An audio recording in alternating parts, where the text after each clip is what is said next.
성경은 우리를 위해서 쓰여졌지만 우리에게 쓰여진 책은 아닙니다. 이 심오한 말을 이해하시겠습니까? 하나님이 처음 그 성경을 쓰실 때는 21세기를 살아가는 봉신교회 성도들을 염두에 두신 것이 아니고, 예를 들어 신약 성경이다 그러면 1세기를 살아가는 그 독특한 특별한 그 사회적이고 문화적이고 정치적인 상황에 있었던 그런 신앙인들을 겨냥하여서 쓴 책이라는 겁니다. 그래서 우리는 이 책을 읽으면서, 성경책을 읽으면서 처음부터 하나님, 저에게 어떤 말씀을 주십니까? 이 말씀을 내 삶에 어떻게 적용하면 좋겠습니까? 그런 관점으로 성경을 읽지만, 제대로 성경을 공부하려면 어떻게 해야 됩니까? 나에게 주신 책이 아니라 누구에게요? 1세기 그 성경을 처음 들었던, 처음 읽었던 독자들, 청중들에게 들려주신 말씀이다 라고 생각하면서 읽어야 된다는 겁니다. 그렇게 하려면 어떻게 해야 됩니까? 그 당시에 문화와 역사, 정치 이런 것들을 다 알아야 되죠.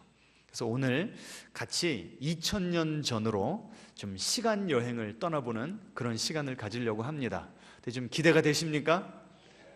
지금 이 살아가는 시대도 모르겠는데 뭐 한다고 2000년 전. 아닙니다. 성경책을 공부하려면 그걸 좀 제대로 좀 봐야 됩니다.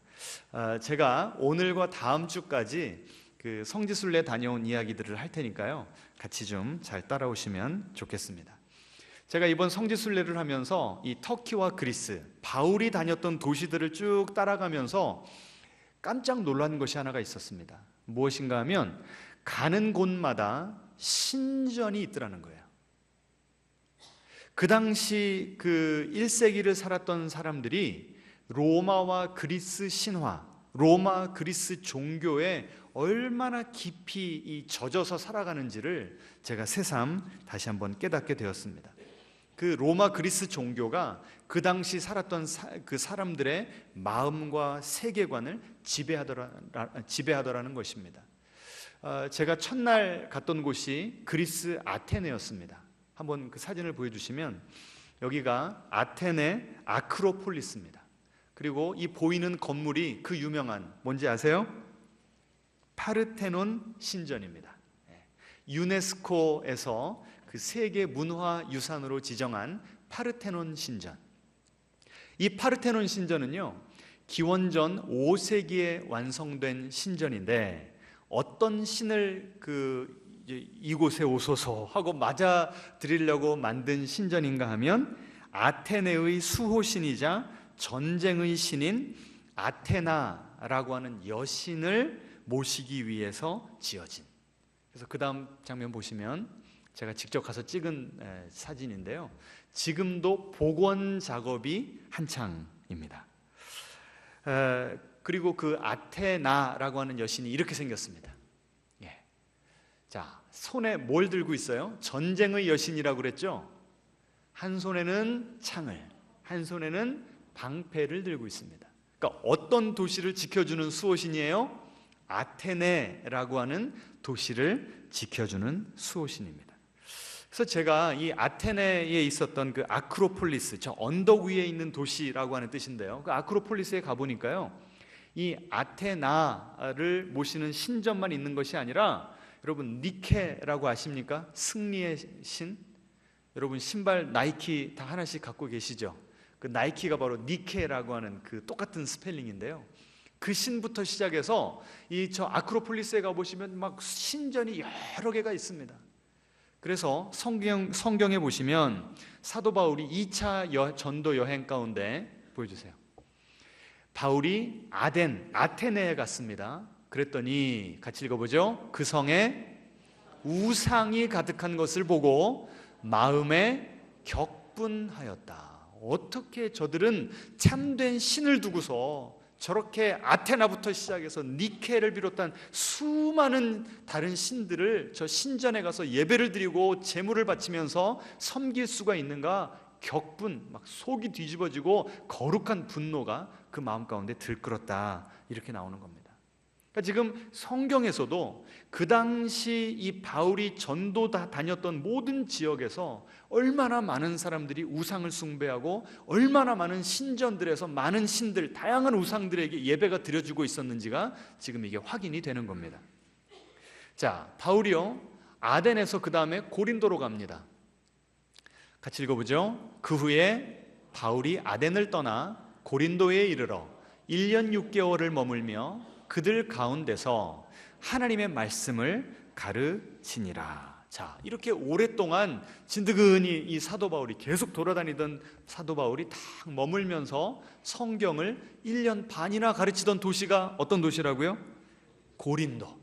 이 고린도는요, 아주 무역이 활발했던 도시입니다. 자, 그 다음 보여주시면, 지금 이 보이는 이 바닷가에 있는 이 지역이 어디냐면 갱그레아 항구, 사도행전에 나오죠. 그래서 그 추정하기를 사도 바울이 고린도에 올 때 배를 타고 저 갱그레아 항구에서 내려서 쭉 이 도시 한복판까지 걸어왔을 것이다 라고 이야기를 합니다.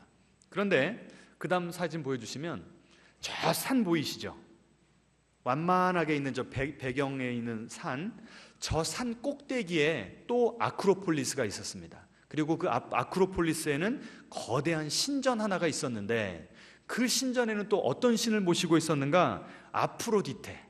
여러분 들어는 보셨습니까? 아프로디테라고 하는 여신이 있는데 미와 사랑의 여신.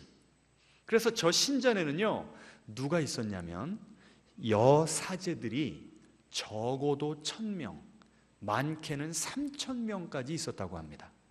그래서 아까 그 항구 보여드렸죠.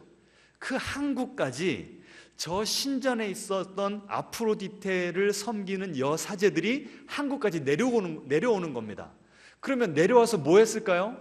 항구에는 누가 왔다 갔다 해요? 배가 들어올 때마다 선원들이 그 배에 있는 짐을 다 실어 내리지 않겠습니까? 그 일을 다 끝내고 나면 그 여사제들이 뱃사람들 팔짱을 다 끼는 겁니다. 우리 저 아프로디테 신전 가서 예배도 하고 함께 즐깁시다.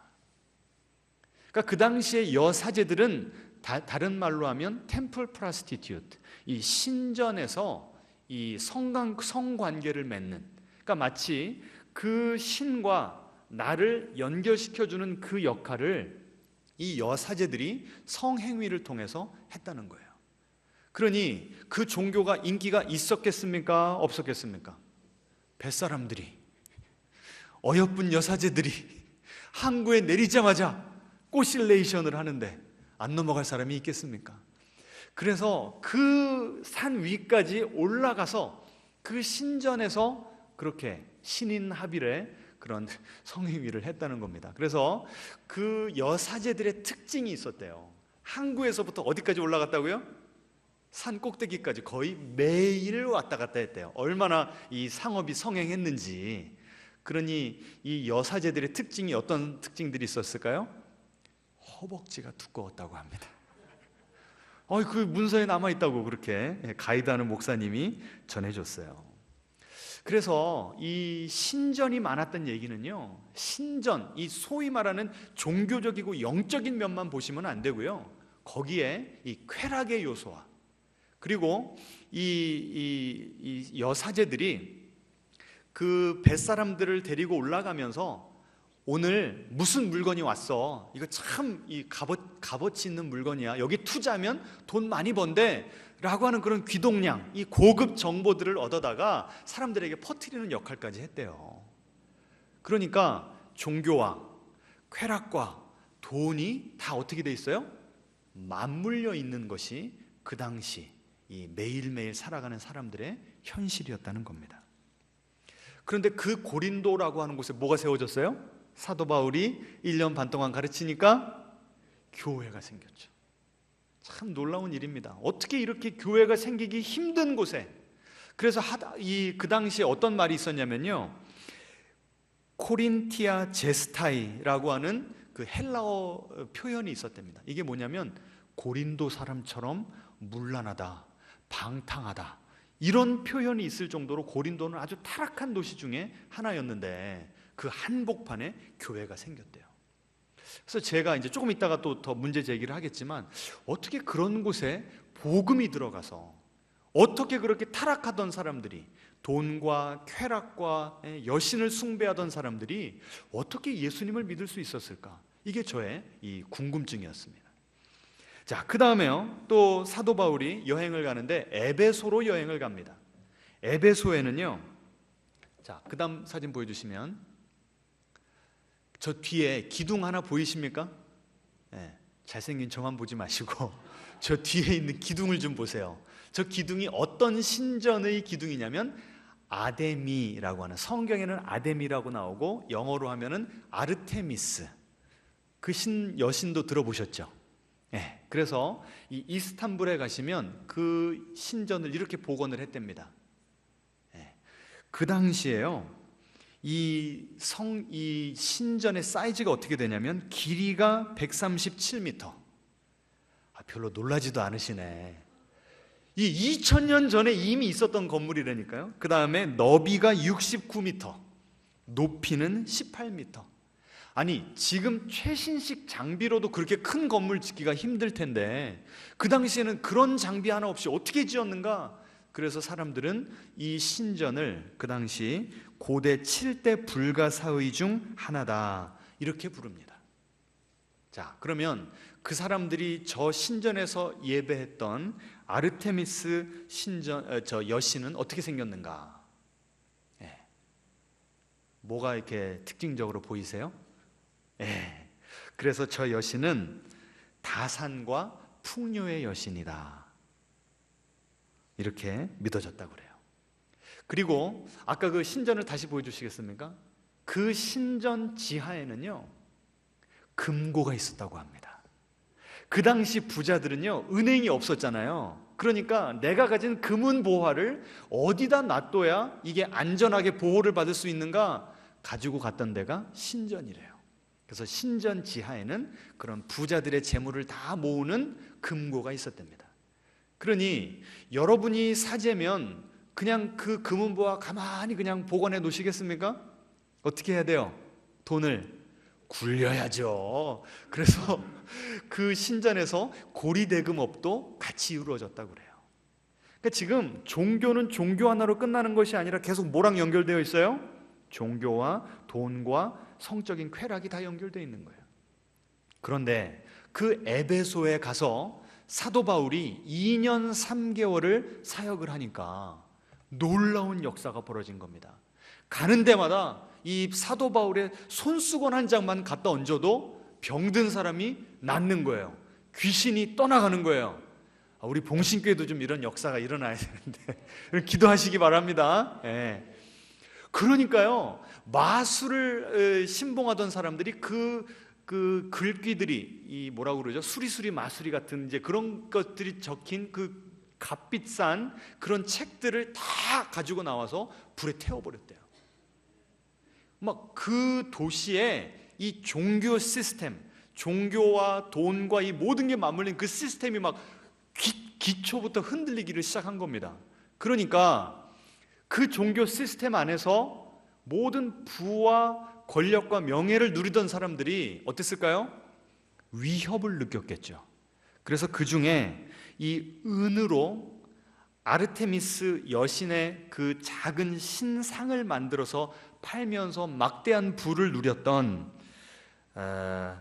데메드리오라고 하는 사람이 있습니다. 이 사람이 같은 업종에 있는 사람들을 다 모아놓고요, 이렇게 연설을 합니다.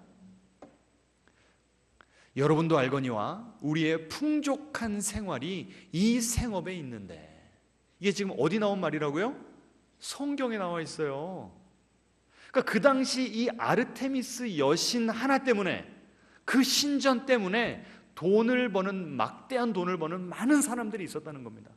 우리가 저 여신 때문에, 저 신전 때문에 우리가 이렇게 잘 먹고 잘 사는데, 이 바울이라는 인간이 에베소뿐만 아니라 거의 전 아시아를 통하여 수많은 사람을 권유하여 말하되, 사람의 손으로 만든 것들은 신이 아니라 하니 저런 우상 섬기지 말고 형체가 없이 존재하시는 하나님만 섬겨라 라고 지금 우리의 밥줄을 끊어놓으려고 작정을 했다, 이렇게 지금 이야기를 하는 겁니다. 그 다음 페이지요.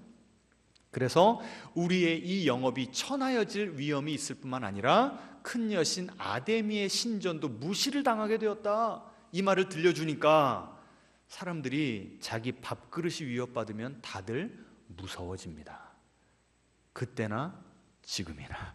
그래서 그 반응이 뭐라고 나옵니까? 그들이 이 말을 듣고 분노가 가득하여 외쳐 이르되 크다 에베소 사람의 아데미여, 아데미 신은 위대하다, 아데미 신은 위대하다, 이렇게 막 2시간을 찬팅을 했대요. 그러면서 사도 바울을 막 죽이려고 했답니다. 그러니까 그 당시의 분위기를 지금 보여주는 겁니다. 여러분, 예수님 믿는다는 것이 나 혼자 이 프라이빗, 이 사적인 영역에서 그냥 예수님 잘 믿고 위로받고 그리고 죽어 천국 가는 거면 저런 식으로 그 은세공하는 사람들이 나와서 데모를 하고 사도 바울을 핍박할 필요가 있습니까? 없습니까? 예? 있어요? 없어요? 없는 거예요. 이 복음은요, 공공성이 있어가지고 우리가 살고 있는 삶의 전 영역에 영향을 미치고 하나님을 섬기지 않는 모든 영역들을 다 파괴해버리는 능력이 있는 겁니다. 그러니 이렇게 위협받는 사람들이 예수님 믿는 사람들을 핍박할 수밖에 없었던 것이죠. 자, 그래서 저는 이렇게 이 성지순례를 돌아다니면서 와, 이렇게까지 종교와 정치와 경제와 이 모든 쾌락이 다 하나가 되어서 이 하나의 카르텔을 형성해서 자기들끼리 잘 먹고 잘 사는 이 시스템을 만들었다고 한다면 어떻게 기독교가 그 틈을 뚫고 들어가서 교회를 만들어냈고 결국 400년도 되지 않아서 로마가 이 기독교를 국교로 선포할 수가 있었는가, 너무나 제가 이게 궁금했던 거예요. 그래서 연구하다가 좋은 책을 또 2권을 발견했습니다. 보여주시면 인간이 된 신이라고 이상환 목사님이 최근에 쓰신 책이고요. 그 다음에 오른쪽은 니제이 굽타라고 미국에서 지금 활발하게 활동하는 이 신약학 교수님이 쓴 기독교, 로마를 뒤흔든 낯선 종교. 그러니까 기독교가 기존 그 그리스 로마 그 신화와 그 종교 시스템에 익숙해하던 사람들에게 얼마나 낯설게 다가왔는가를 잘 써놓은 그 책 2권을 참조하여서 오늘 제가 이제 설교를 조금 정리를 해보려고 합니다. 자, 지금까지 좀 새로운 내용이었습니까? 이제 여러분은 이 신약 성경을 읽으실 때 항상 뭘 염두에 두시고 읽으셔야 된다고요? 이 신약 성경에 예를 들어서 바울의 서신, 바울의 편지를 받았던 사람들은 어디에 심취하고 어디에 익숙했던 사람들이라고요? 그리스 로마 신화에 익숙하고 예수 믿기 전에는 어디서 예배를 드렸던 사람들이라고요? 그 여러 신들의 신전에서 예배를 드렸던 사람들이다. 이걸 아셔야 되는 거예요. 그러면 무엇이 그들로 하여금 그렇게 모든 부를 보장해주고 명예를 보장해주고 쾌락을 무한대로 제공하는 그런 종교들을 버리고 무엇이 그들로 하여금 예수님을 믿게 했는가? 답은 어디 있을까요? 예수님에게 있죠. 아멘이십니까? 네. 그래서 첫 번째로 간단하게 살펴볼 것이 성육신입니다. 성육신. 이 기독교에도 성육신이라고 하는 개념이 있지만 로마 그리스 신화에도요, 많은 신들이 변신을 합니다.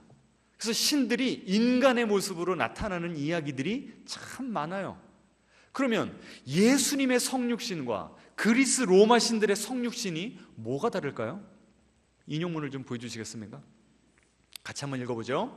신들은 인간을 흉내내되 결코 인간이 되지는 않았다는 점이다. 그러니까 이때 신들은 어떤 신들이겠어요? 로마 그리스 신들이죠.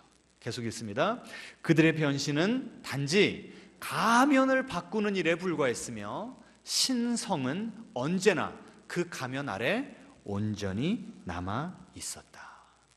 자, 그런데 우리 예수님은 어떠셨어요? 성령으로 잉태되셨다고 그랬죠. 성령으로 잉태되셨다는 얘기는 어디서부터 오셨다는 얘기예요? 하늘에서 저 신상계에서 오신 신적인 오리진, 이 원래 근본이 신이시라는 거죠. 그런데 말씀이 뭐가 되심에? 육신이 되심에. 그 육신이라는 건 뭡니까? 사람의 몸을 입고 오셨다는 거예요. 가면을 갈아 끼신 것이 아니라 온전한 인간의 몸을 입고 오셨다는 겁니다. 이게 그 당시 사람들에게는 충격으로 다가왔다는 거예요. 우리는 하도 그냥 많이 들어서 뭐 예수님이 하나님이셨다가 인간이 되셨고 100% 하나님 100% 인간이지, 교리로 다가오니까 너무나 익숙하고 감동이 없는데, 우리가 1세기에 그 그리스 로마 그 신에 익숙한, 그 시스템에 익숙한 사람들이라고 한다면 진정한 인간이 되신 예수님이 우리에게는 엄청난 감동으로 다가온다는 거예요. 여러분, 인간의 가면을 쓴 거랑 진짜 인간의 몸을 입고 오신 거랑 뭐가 근본적으로 차이가 있죠?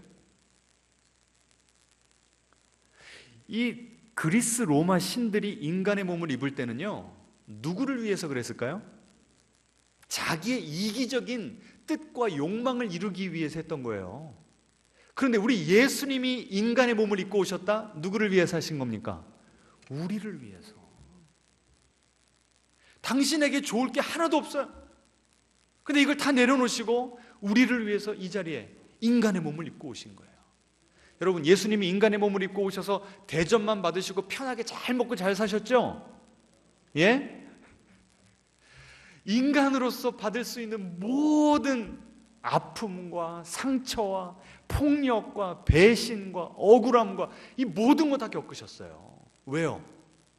뭐 하시려고요? 여러분, 아무리 친한 친구라고 해도요, A라고 하는 친구가 어떤 아픔을 당했습니다. 그런데 B라고 하는 친구는 그 아픔을 당해본 적이 없어요.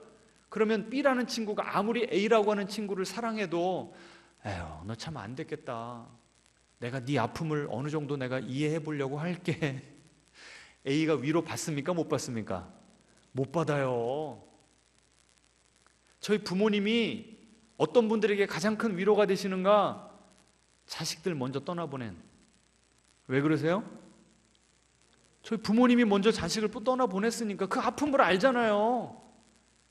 다른 사람들은 머리로 이해하려고 하는 것을 저희 부모님은 가슴으로 아신다고요. 그러니 그렇게 자식을 잃어버린 부모들에게 가슴과 가슴이 만날 수 있는 거죠. 예수님이 인간의 가면을 쓰고 오신 것이 아니라 인간의 몸을 온전히 입고 오셨다. 이것이 우리에게는 굿뉴스인 줄 믿으시기 바랍니다.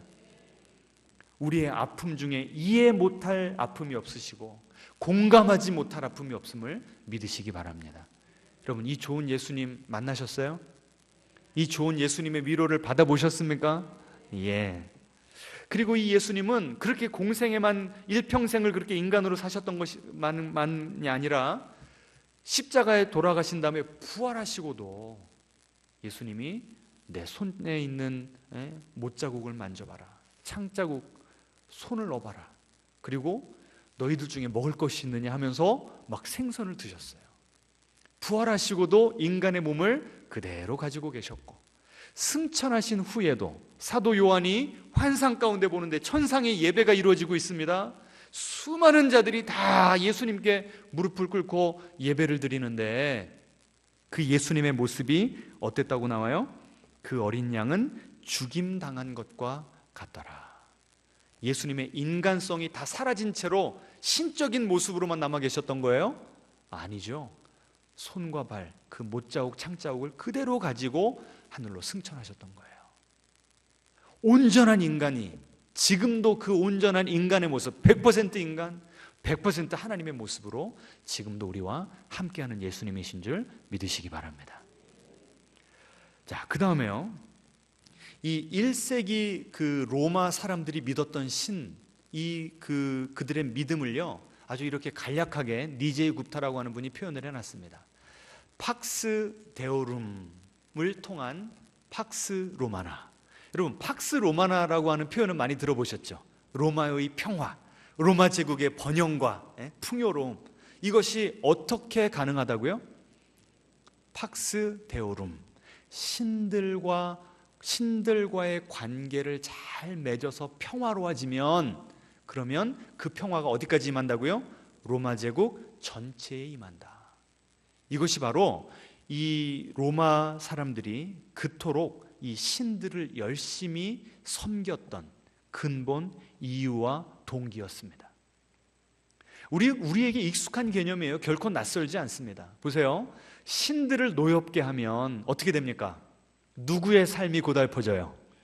우리의 삶이 고달퍼지는 거죠. 그 고대인들도 신들이 우리의 생사화복을 주관한다고 믿었던 겁니다. 그러니 누구한테 잘 빌어야 돼요?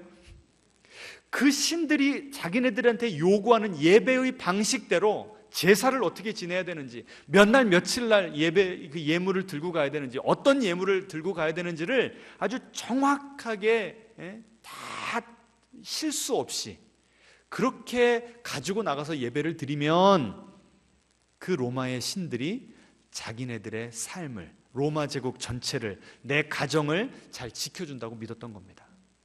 아까 그 소개해드린 그 오른쪽 책, 그 니제이 굽타라고 하는 분이 뭐라고까지 쓰셨냐면, 그 당시 사람들이 그 로마와 그리스 신들을 어떻게 이해했는가 이렇게 보면 쉽습니다 라고 하면서 쓴 표현이 있어요. 우리에게 마피아가 그 당시 로마 사람들에게는 로마 신들이었대요. 자, 영어니까 마피아라고 했지만 우리에게는 뭡니까? 조폭이죠, 조폭. 여러분, 어떤 장소에서 내가 장사를 하려고 그래요. 근데 그 지역을 다스리고 있는 조폭이 있습니다. 그럼 어떻게 해야 돼요? 잘 보여야죠. 그 말에 불순종하면, 뭘 시켰는데 안 하거나 말을 잘 안 들어요. 그럼 어떻게 됩니까? 거기서 장사를 하지 못하게 되죠. 그리고 매달마다 잘 봐주세요 하고 뭘 바쳐야 됩니까? 상납금이 있지 않습니까? 이 로마 사람들이 그 신들을 딱 그렇게 생각했다는 거예요. 그 신들을 알아가고 그 신들을 사랑하고 뭐 친밀한 관계를 맺는다? 여러분, 조폭과 그렇게 친밀한 관계 맺고 싶으실까요? 예? 아니죠. 그 당시 신관이 그랬다는 거예요. 그런데 우리 기독교는 하나님과 어떤 관계를 강조합니까? 언약의 관계. 그 언약은 무엇으로 맺은 관계예요? 예수님의 피로 맺은 관계예요. 로마의 신들은 너희 나한테 이런 재물을 가지고 와. 그럼 내가 너희의 정성을 보고 내가 복을 내려줄게 하는 것이 로마의 신이었다고 한다면, 우리 예수님은 어떤 분이셨어요? 제사를 요구하시는 분이 아니라 당신 스스로가 희생제물이 되신 겁니다. 좀 아멘 좀 하세요. 자, 에베소서 같이 읽어보죠. 같이 읽죠. 그리스도께서 너희를 사랑하신 것 같이 너희도 사랑 가운데서 행하라. 그는 우리를 위하여 자신을 버리사 향기로운 제물과 희생 제물로 하나님께 드리셨느니라. 아멘. 똑같은 제사라고 하는 개념이 있는데, 제물이라고 하는 개념이 있는데, 로마의 신들은 누가 누구에게 이걸 요구했다고요? 신이 사람들에게 요구했다고 한다면, 우리 기독교에서는 하나님께서 우리와의 관계를 회복시키시기 위해서 그 화목제물로 누구를 우리에게 주셨다고요? 예수님을 주셨다는 거예요. 여러분, 이 예수님의 놀라운 사랑을 정말 경험해 보셨습니까? 게다가 더 놀라운 게 있어요. 그 당시 사람들은 신을 만나려면, 내가 자식을 못 낳으면 다산의 신에게 절을 해야 되고, 전쟁을 나가려면은 전쟁의 여신에게 가서 제물을 바쳐야 됩니다. 신전에 가야 예배를 드릴 수 있어요. 그런데 기독교인들은요, 세 가지가 없었어요. 신전이 없었고, 사제가 없었고, 그 다음에 제물이 없었어요. 뭐가 없었다고요? 세 가지? 신전이 없었어요. 그럼 어디 가서 예배를 드렸습니까? 이 초대교회 보세요. 교회가 있었어요, 없었어요? 우리가 지금 생각하는 건물로서의 교회는 없었죠. 그렇지만 어디에 교회가 있었어요? 가정에. 가정교회가 있었어요. 그 말은 뭡니까? 어떤 가정이 오픈해서 여러분 오십시오, 우리 함께 예배 드립시다 하면 거기가 예배당이 되는 거예요. 두세 사람이 내 이름으로 모인 곳에. 그러니 우리 크리스찬들은 꼭 예배당에 와야만 하나님 만날 수 있습니까? 아니에요. 사도 바울이 고린도전서 6장에 뭐라고 말했습니까? 너희 몸은 성령이 거하는 거룩한 성전이라고 그랬어요. 우리 한 사람 한 사람이 교회인 줄 믿으시기 바랍니다. 앞뒤자로 인사합니다. 우리가 교회입니다. 게다가 기독교도 제의, 이 예배를 드릴 때 어떤 그 순서들이 있습니다. 그런데 예수님께서 제정하신 제의가 딱 두 가지예요. 뭘까요? 하나는 세례예요. 세례. 두 번째는 뭘까요? 예수님 잡히시기 잡히시기 바로 전에 성만찬. 그 두 가지. 근데 보세요. 이거는 형식입니까? 아니면 하나님과의 관계가 더 중요한 겁니까? 세례라는 게 무슨 뜻이에요? 풍덩 들어가죠. 내가 하나님을 모르고 하나님을 거부하던 옛사람은 예수님과 함께 십자가에 못 박혀 죽었고, 그 물 위에서 올라올 때 난 어떻게 되는 거예요? 예수님과 함께 부활하는 겁니다. 예수님과 함께 죽고 예수님과 함께 부활하는 거예요. 핵심은 뭡니까? 예수님과 내가 하나가 되는 거예요. 여사제가 필요한 게 아닙니다, 여러분. 예? 그 세례라는 게 나와 예수님이 한 몸이 이루는 겁니다. 성만찬은 어때요? 예수님께서 떡을 나눠주시면서 이것은 나의 몸이다. 포도주를 나눠주시면서 이것은 나의, 그럼 내가 예수님의 뭘 먹고 마시는 겁니까? 피와 살을 먹고 마시는 거죠. 그럼 그걸 내가 꿀떡 생기면 예수님이 내 몸 안으로 들어오시는 거예요. 내가 예수님 안에, 예수님이 내 안에. 아까 로마 종교는 뭐라고 그랬죠? 신들을 누구라고 생각한다고요? 마피아, 조폭으로 생각을 했는데, 우리는 예수님이 누구예요? 나의 거룩한 신부 되시고 하나님 아버지는 나의 하늘 아버지가 되시는 거예요. 친밀한, 온전한 신뢰와 사랑에 바탕한 종교가 바로 기독교였던 것입니다. 그러니 의무감에 신이 두려워서 예배를 드리던 사람들이, 와, 나를 위해서 신이신 예수님 스스로가 우리를 위한 희생 제물이 되셨다고? 나에게 바라는 것 없이 나를 이렇게 사랑해 주신다고? 어디를 가든지 내가 그분을 만날 수 있고 내가 그분과 하나가 될 수 있다고? 거기에 마음이 홀딱 빠지게 된 거예요. 여러분도 그래서 예수님과 깊은 사랑에 빠지게 되신 것이죠? 네, 앞뒤자로 인사하겠습니다. 미쳐야 미칩니다. 다시 한번 예수님께 미친 사람이 됩시다. 네. 그리고요, 이 로마 신들을 섬겼던 사람들이 예수님께 개종할 때 마음이 어땠을까요? 평안했을까요? 두려웠을까요? 우리 처음 예수 믿을 때랑 비슷하다니까요. 샤머니즘을 믿었던지 귀신을 섬겼던지 다른 종교를 섬겼던 분들은 예수님 처음 믿을 때요, 두려워해요. 전에 어떤 성도님이 우리 교회 몇 번 나오셨어요. 막 얼마나 예배 때마다 은혜를 받으시고 막 4층에 올라가셔서 아멘 아멘 하셨던 분 아마 기억하실 거예요. 몇 주 나오다 안 나오셔요. 왜 안 나오세요? 전에도 내가 예수님 믿으니까 자꾸 안 좋은 일이 일어나. 그래가지고 몇 년을 쉬었는데 또다시 예수님 좋아서 믿으니까 또 안 좋은 일이 일어났는데 겁나서 못 믿겠대요. 그것이 옛날 그 당시 2000년 전에 기독교로 개종한 사람들의 마음 가운데 있었던 그런 두려움이었어요. 그래서 에베소서에 보시면 왕으로서의 예수님, 만왕의 왕, 만주로서의 예수님이 잘 여러 번 강조되어 나옵니다. 그 구절을 좀 보여주시겠습니까? 같이 읽죠. 모든 통치와 권세와 능력과 주권과 이 세상뿐 아니라 오는 세상에 일컫는 모든 이름 위에 뛰어나게 하시고. 우리 예수님이 이런 분이시라는 거예요. 그러니 해코지를 하던 뭐를 하던 우리가 두려워할 필요가 있어요, 없어요? 우리 예수님이 온 천지 만물을 만드셨습니다. 이 모든 만물을 다 주관하고 계세요.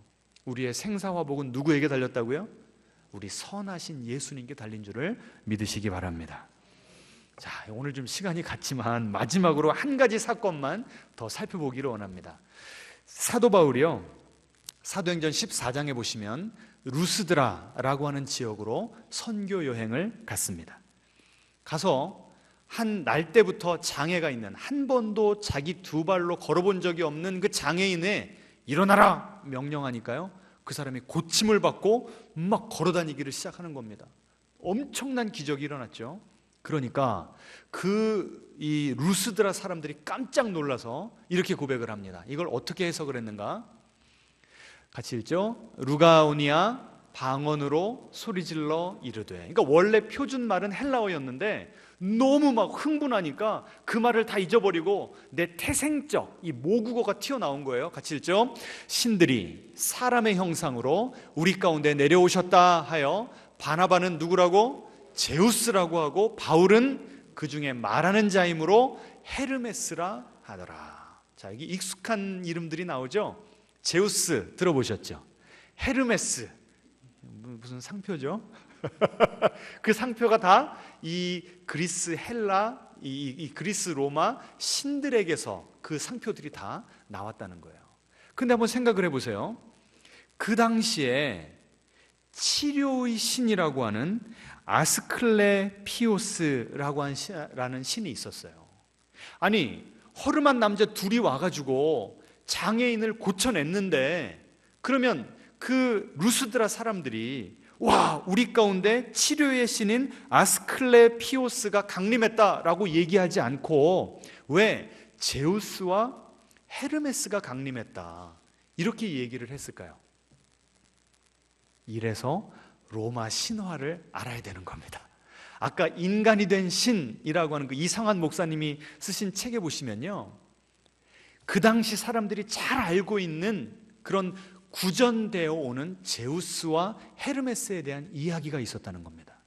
이 두 신이 인간의 모습으로, 아까 말씀드렸죠, 변신한 거예요. 가면을 쓰고 인간의 모습으로, 허름한 나그네의 모습으로 한 동네를 찾아간 겁니다. 갔더니 옷을 허름하게 입었다고 사람들이 무시하고 문전박대를 한 겁니다. 냉대를 한 거예요. 그런데 한 노부부만이 이 두 나그네를 데려다가 극진히 대접을 했대요. 그래서 이 두 신이 그 노부부의 정성에 감동을 받아서 그 노부부는 축복을 해주고 그 동네 사람들은 냉대를 했다고 해서 홍수로 그 마을 사람들을 다 쓸어 죽여버렸대요. 이게 구전되어 오는 스토리였다는 거예요. 루스드라 사람들이 이 스토리를 잘 알았다는 거죠. 그러니 허름한 두 사람이 와서 기적을 행했으니까 누구로 보이는 거예요? 치료의 신이 아니라 제우스와 헤르메스로 보이는 거예요. 헤르메스는 전령이라고 해서 제우스의 뜻을 선포하는 사람이었대요. 아니 바울이 손을 명령하니까 바울의 소리를 듣고 치료를 받았는데 왜 바울을 제우스라고 부르지 않았을까? 학자들은 뭐라고 추측을 하냐면요, 바울이 머리도 뻗어지고 하도 추남이라 제우스라고 부를 수가 없었답니다. 그래도 이 바나바는 풍채도 좋고 사람이 좀 잘생겨 보이니까 그래 당신 제우스 해라. 그리고 형편없어 보이는 사람을 그래도 당신은 말이라도 잘하니까 헤르메스 해라, 이렇게 했다는 거죠. 그러니 제우스와 헤르메스가 인간의 모습으로 이 땅에 올 때는 뭐 하려고 오는 거예요? 이 동네 사람들이, 이 도시 사람들이 우리를 어떻게 대하나 보자 시험하려고 왔다는 거예요. 잘 대해주면, 환대해주면 뭘 베풀고? 축복을 베풀고, 냉대하면 뭐예요? 심판을 베풀려고. 이 스토리를 잘 알고 있는데 그들의 눈앞에 그 제우스와 헤르메스가 나타나니까 급하게 어떤 일을 벌였는가? 그 다음 보여주시면요, 제우스 신당의 제사장이 뭘 가지고 왔대요? 소와 화환을 가지고 왔대요. 소는 왜 갖고 왔을까요? 제물로 드리려고, 빨리 환대를 하려고. 그 다음에 화환은 왜 들고 왔을까요? 환영하려고. 우리가 지금 당신에게 이렇게 잘 보이니까 우리를 홍수로 쓸어버리지 마시고 잘 봐주십시오. 여러분, 이 스토리를 염두에 두고요, 이 땅에 온전한 인간이 되셔서 오신 예수님을 한번 생각해 보시기 바랍니다. 예수님을 그 당시 유대인들이 어떻게 대했습니까? 환대했어요? 냉대했어요? 자, 요한복음에 이렇게 말합니다. 같이 읽습니다. 자기 땅에 오매 자기 백성이 영접하지 아니하였으나. 구체적으로 어떻게 했습니까? 침 뱉고 뺨 때리고 옷 벗기고 어떻게 했어요? 마지막에 십자가에 못 박아버렸어요. 만약에 우리 예수님이 제우스와 헤르메스였다 그러면 그 유대 백성들 어떻게 해야 돼요? 홍수로 다 쓸어버려야죠. 그런데 예수님은 어떻게 하셨어요? 오늘 본문입니다. 같이 읽죠. 하나님이 그 아들을 세상에 보내신 것은 세상을 심판하려 하심이 아니요. 다른 말로 하면 우리 예수님은 누가 아니라고요? 제우스와 헤르메스가 아니라는 거예요. 그러면 왜 이 땅에 보내셨는가? 그로 말미암아 세상이 구원을 받게 하려 하심이라. 아멘. 여러분이 그 1세기 제우스와 헤르메스 앞에서 벌벌벌 떨고 있었던 사람들이 저 구절을 읽었다면 여러분은 어떠시겠어요? 그 예수님의 사랑의 높이와 넓이와 깊이 정말 너무나 좋은 소식이라 이게 믿어지지 않는 too good to be true. 어떻게 이런 일이, 내가 지금까지 알고 있었던 로마 그리스 신은 이런 신들이 없었는데 정말 예수님이 그런 신이란 말인가? 반신반의하면서 조금씩 그 복음의 메시지에 젖어 들어갔다는 거죠. 그렇게 한 사람 한 사람 개종하여서 결국 400년이 안 돼서 로마가 복음의 능력 앞에 무릎을 꿇게 된 것이었습니다. 그래서 이 이상환 목사님이요, 제우스를 향해서 이렇게 썼습니다. 우리 같이 한번, 참 재밌고 감동이 있어서 제가 그대로 인용을 합니다. 같이 읽어보죠. 오 제우스여, 그대는 듣고 있는가? 그대가 인간을 시험할 때 예수님은 인간에게 시험을 받으셨다. 그대가 환대와 냉대의 저울을 인간에게 내밀 때 예수님은 사랑과 은혜의 선물을 인간에게 내어주셨다. 그대가 분노의 번개를 치켜들 때 예수님은 희생의 십자가에 달리셨다. 그대가 진노의 홍수를 준비할 때 예수님은 생명의 보혈을 예비하셨다. 그대가 인간을 쓸어버릴 때 예수님은 인간을 대신해 하나님의 진노를 감당하셨다. 그렇다 예수님께서는 신화를 깨뜨리고 세상의 관념을 뒤집으셨다. 아멘. 이미 신화를 잘 알고 있는 자들에게 하나님이 인간이 되셨어? 그럼 이것도 또 하나의 신화 중에 하나 아닌가? 내가 잘 알고 있는 수많은 신들 중에 예수도 한 신 아닌가? 복음을 듣다 보니까 이 예수님은 지금까지 내가 알던 신들과는 차원이 다른, 나에게 무엇을 요구하는 신이 아니라 전적으로 자신의 것을 주시는 신임을 깨닫게 된 거예요. 그래서 이 사람들이 그 명예, 쾌락, 돈, 인간적인 네트워킹 다 내려놓고 예수님 한 분이면 충분하다고 그렇게 개종을 하게 된 것이었습니다. 자, 다시 2000년 후로 지금 이제 현대로 돌아왔습니다. 타임 트래블 잘 하셨죠? 시간 여행. 다시 현대로 돌아왔어요. 지금 이 우리나라에는 신전 없죠? 신전 없죠? 지금 바로 앞에만 나가보세요. 학원이 몇 개입니까? 저는요, 학원이 신전이란 생각이 들었어요. 학원이라고 하는 신전 앞에 우리 자녀들을 제물로 갖다 바칩니다. 얼마나 많은 시간과 얼마나 많은 돈을 갖다 바칩니까? 그 학원, 그 신전의 사제는 누구예요? 일타 강사, 쪽집게 과외 선생, 그 사람들에게 우리가 제물을 갖다 바친다고요. 뭘 위해서? 우리 자녀 성공시켜주라고. 물론 공부시켜야죠. 좋은 학원 보내야죠. 순기능이 있습니다. 근데 우상은, 정의가 뭐냐면 그 좋은 것이 얼티밋, 궁극적인 게 되어버리면 그게 우상이 되는 거예요. 또 여의도를 나가보십시오. 엄청난 빌딩들이 서 있죠. 다 뭐 하는 데예요? 증권가잖아요. 돈이 흘러다니는 데입니다. 사람들이 다 거기에서 일확천금을 노리면서 돈에게 지금 숭배를 하고 있어요. 또 조금 가면 여의도에 뭐가 있죠? 국회의사당이 있죠.